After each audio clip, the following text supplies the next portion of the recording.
کوئی بنانے والا نہ ہو، خود وہ کشتی تیار ہو اور سامان لا دے اور دریا اور سمندر کے ایک کنارے سے لے کر دوسرے کنارے چلی جائے اور وہاں جا کر خود سامان اتار کر واپس آ جائے۔ وہ سر پکڑ کے بیٹھ گیا، کہتا ہے امام صاحب یہ کیسے ہو سکتا ہے؟ کشتی خود کیسے بن سکتی ہے؟ درخت خود کیسے کٹ سکتا ہے؟ خود کیسے وہ چل سکتی ہے؟ خود کیسے سامان اتار سکتی ہے؟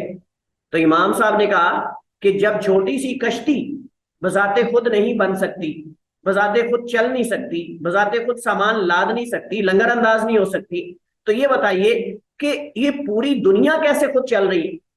یہ پوری دنیا کا نظام اگر تمہارے بقول خود چلتا ہوتا تو کشتی اگر خود چلے، آپ اس کو اگر دریا سمندر کے اندر چلا دیتے ہیں تو وہ خود نہیں چل سکتی، وہ آپ اس رخ بھیجنا چاہتے ہیں وہ اس رخ میں چلی جائے گی، اس رخ میں چلی جائے گی، الٹی ہو جائے گی، تباہ ہو جائے گی، غرق ہو جائے گی، اپنے ہدف تک نہیں پہنچ سکتی۔ اگر یہی مثال ہم دنیا کی لیں تو دنیا ایک کشتی کی مانند ہے۔ اس دنیا کا نظام کیسے چل رہا ہے؟ اس کے اندر سیارے چل رہے ہیں، سورج چل رہا ہے، چاند ہے، دن ہے، رات ہے، یہ ساری چیزیں کیا اللہ تعالیٰ کے وجود پہ دلالت نہیں کرتی؟ بندہ سر پکڑ کے بیٹھ گیا، بندہ حیران ہو گیا، بھی واقعی بات تو یہ ہے۔ دیکھیں اللہ تعالیٰ کے وجود پر دلائل بے شمار ہیں، کوئی ایک دلیل نہیں ہے۔ اللہ تعالیٰ فرماتا ہے وَالشَّمْسُ تَجْرِي لِمُسْتَقَرٍّ لَهَا ذَلِكَ تَقْدِيرُ الْعَزِيزِ الْعَلِيمِ، یہ سورج اپنے مقررہ مدار میں چلتا ہے۔ لَلشَّمْسُ يَنبَغِي لَهَا أَن تُدْرِكَ الْقَمَرَ وَلَا اللَّيْلُ سَابِقُ النَّهَارِ، سورہ یاسین میں ہے، اللہ ماتا ہے کہ سورج کے لائق نہیں کہ چاند کو پالے، اور وَلَا اللَّيْلُ سَابِقُ النَّهَارِ، اور نہ دن کے لائق ہے کہ وہ نہ رات کے لائق ہے کہ وہ دن سے سبقت لے جائے اور دن سے پہلے جو ہے وہ رات آگے آ جائے، ایسا نہیں ہوتا۔ تو اس سے پتہ چلتا ہے کہ کائنات کی تخلیق کرنے والا کوئی تو ہے، اور وہ کون ہے؟ یقیناً وہ کامل الصفات ہونا چاہیے۔ اور کامل الصفات کہاں سے پتہ چلا ہمیں کہ کامل الصفات ہونا چاہیے؟ کیونکہ جس کے اندر صفات ہی نہیں، کیا وہ چیز عمدہ بنا سکتا ہے؟ جس کے اندر ہنر نہیں، علم نہیں، قدرت نہیں، کیا وہ کچھ چیز تیار کر سکتا ہے؟ یقیناً نہیں کر سکتا۔ اس دلیل کو سمجھنے کے لیے میرے ساتھ متوجہ ہوں آپ لوگ، اس دلیل کو سمجھنے کے لیے ہمیں مقدمے بنانے پڑیں گے، اور یہ جو مقدمات ہیں یہ منطق کے اندر زیادہ استعمال ہوتے ہیں۔ علم منطق جو ہے، بلاغہ منطق، اس کے اندر یہ مقدمات چیزوں کے بنا کر مخالف کو پھنسایا جاتا ہے۔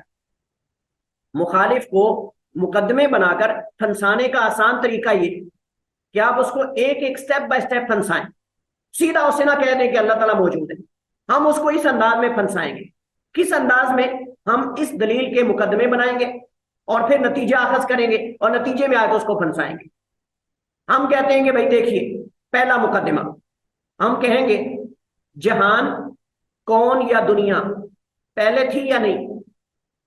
سارے سائنسدان، ساری دنیا کے عقلاء اس بات پر متفق ہیں کہ یہ جہان پہلے نہیں تھا، بعد میں وجود میں آیا ہے۔ ایسے ہی ہے جی، آپ بھی متفق ہیں؟ جی بولیں، آپ خاموش کیوں ہیں؟ جی متفق ہیں۔ چلیے، آپ اور میں اور یہ جو انکار کرنے والے سب اس بات پہ متفق ہیں کہ یہ دنیا ازل سے نہیں بلکہ اس کا وجود میں آنے کا ایک ٹائم ہے، اس سے پہلے نہیں تھی، بعد میں وجود میں آئی۔ یہ الگ بات ہے کہ اس کو بگ بینگ حادثے کے ساتھ جوڑ دیتے ہیں یا کسی اور کے ساتھ، لیکن اس پر سب کا اتفاق ہے یہ دنیا پہلے نہیں تھی، بعد میں وجود میں۔ چلیے جی، اس کا مطلب یہ ہے کہ یہ حادث ہے، قدیم نہیں، یہ حادث ہے، یہ قدیم نہیں۔ ٹھیک ہے جی، آپ بھی متفق ہیں؟ جی چلیے، پہلا مقدمہ اس پہ سب عقلاء، تمام عقل مند اس پہ متفق ہیں کہ دنیا حادث ہے، قدیم نہیں، ازل سے نہیں ہے، بلکہ اس کے وجود کا، اس کے آغاز کا کوئی وقت ہے جس سے اس کا آغاز ہوا ہے۔ وہ ہزاروں سال لے لیں یا کوئی بھی لے لیں، یہاں تک ہم ان کو پھنسا لیں گے۔ اب چلتے ہیں دوسرے مقدمے کی طرف۔ ہم کہیں گے جب یہ دنیا حادث ہے تو ہر حادث کا کوئی محدث ہوتا ہے، ہر حادث کا کوئی محدث ہوتا ہے۔ یہ ہو سکتا ہی نہیں کہ کوئی ایسا حادثہ ہو اس کا کوئی محدث نہ ہو۔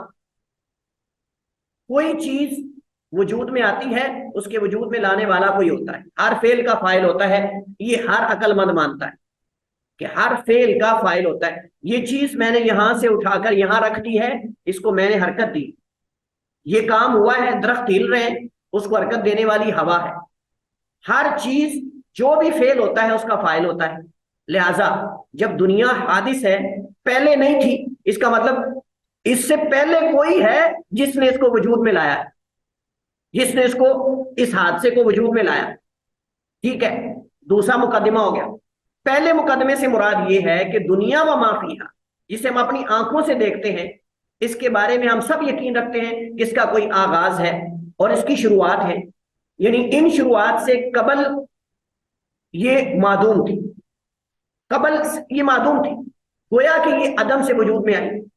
دنیا کے حادث ہونے کی سب سے بڑی دلیل ہماری آنکھوں کے سامنے حادثات کا پیش آنا، انسانوں کا پیدا ہونا، درختوں کا، جڑی بوٹیوں کا اگنا، یہ ساری چیزیں اس بات کی دلیل ہے کہ دنیا حادث ہے.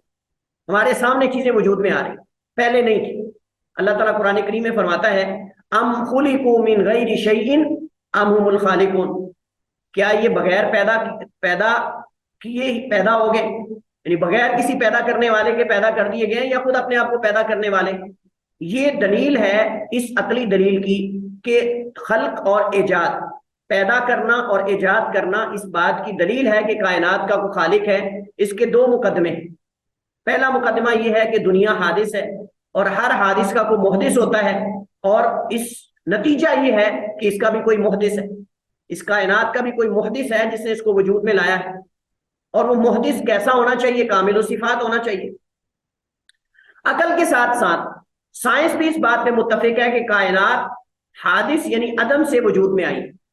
اور اس بارے میں کیمسٹری کے معروف عالم جان کیلولین، ایک نام ہے اس کا، وہ لکھتا ہے کہ علم کیمیا اس بات کی طرف اشارہ کرتا ہے کہ دنیا کا مادہ زوال اور فنا کی طرف گامزن ہے، اور اس میں سے بعض تو بڑی تیزی سے فنا کی طرف چل رہا ہے، جس سے پتہ چلتا ہے کہ یہ مادہ ابدی اور ازلی ہمیشہ رہنے والا نہیں، یعنی ازل سے نہیں ہے اور ابد تک نہیں ہے.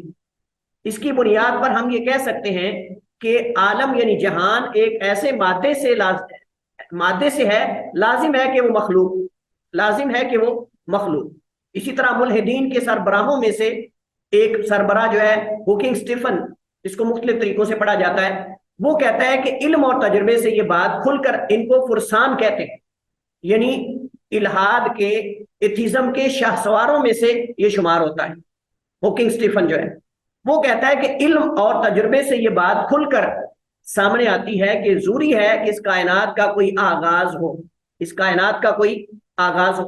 بعض نے کائنات کے آغاز میں ہونے والے بگ بینگ بڑے حادثے سے بھی کائنات کے حادث ہونے پر استدلال کیا ہے کہ یہ بھی اس بات کی دلیل ہے کہ کائنات پہلے نہیں تھی، بعد میں وجود میں آئی. دوسرے مقدمے، اور وہ کیا تھا کہ ہر حادث کے لیے محدث کا ہونا لازم ہے. اس سے مراد یہ ہے کہ دنیا میں جو بھی کام ہوتا ہے ضروری ہے کہ اس کا کوئی فاعل ہو جو اسے کرنے والا ہو اور اس کے وجود پر اثر انداز ہو، کیونکہ ناممکن ہے عقل مندوں کے ہاں، وکلاء کے ہاں، جن کے پاس عقل ہے ان کے ہاں تو بھائی ناممکن ہے کہ کوئی ایسی چیز وجود میں آئے جس کو وجود میں لانے والا نہ ہو، کوئی فعل ایسا ہو جس کا کرنے والا نہ ہو. عام مینٹل پاگل لوگ اگر کوئی ہیں تو وہ کہتے پھریں کہ بھائی بغیر کرنے والے کے بھی کام ہو جاتے ہیں، لیکن عقل مند تو بھائی ساری کائنات کے اس بات پہ متفق ہیں کہ فعل کا کوئی فاعل ہوتا ہے، فعل کا کوئی فاعل ہوتا ہے. تو دنیا بھی ایک فعل حادثہ ہے، اس کا بھی کوئی فاعل ہونا چاہیے. یہ جو لوگ انکار کر رہے ہیں، یہ لگتا ہے کہ یہ پاگلوں سے بھی کوئی اگلا درجہ ہے، یہ پاگلوں جو مینٹل ہے نا، ان سے بھی کوئی اگلا درجہ ہے جس پر یہ فائز ہے کہ اتنا کچھ پڑھ کے بھی، اتنا کچھ ریسرچ کر کے بھی یہ کہہ رہے ہیں کہ دنیا کا کوئی فاعل نہیں. کیا خیال ہے تمہارا؟ اتنا نظم، حسن نظم اور ضبط، اور یہ یعنی یہ ساری پختگی اور یہ ترتیب اور یہ ساری چیزیں دیکھ کر بھی کہہ رہے ہیں کہ دنیا کا کوئی خالق نہیں، یعنی یہ خود وجود میں آئی حادثہ ہے. ہم کہتے ہیں کہ ان کو یا ہمیں پھر جو ہے وہ پاگل خانے میں چھوڑ دو، یا پھر تم پاگل خانے میں چلے جاؤ. ایک فریق کو جانا چاہیے، یقیناً نتیجے میں وہی جائے گا جو پاگل ہے، اور ہم تو بھائی پاگل نہیں ہیں. ہم تو یہ کہتے ہیں کہ ہر فعل کا کوئی فاعل ہوتا ہے، ہم تو مینٹل خانے میں جانے کو تیار نہیں ہیں. تو لہٰذا پھر نتیجے میں یہی جائیں گے. بلکہ میں کہتا ہوں اگر آپ پاگل خانے میں چلے جائیں اور ان سے جا کے یہ بات کریں گے نا کہ دنیا کے اندر فعل ایسے بھی ہوتے ہیں جن کا کوئی فاعل نہیں ہوتا، تو وہ ہنسیں گے، وہ کہیں گے پتہ نہیں ہم پاگل ہیں کہ یہ پاگل ہیں، ہم باہر چلے جاتے ہیں آپ اندر آ جاؤ، ہم باہر چلے جاتے ہیں آپ اندر آ جاؤ.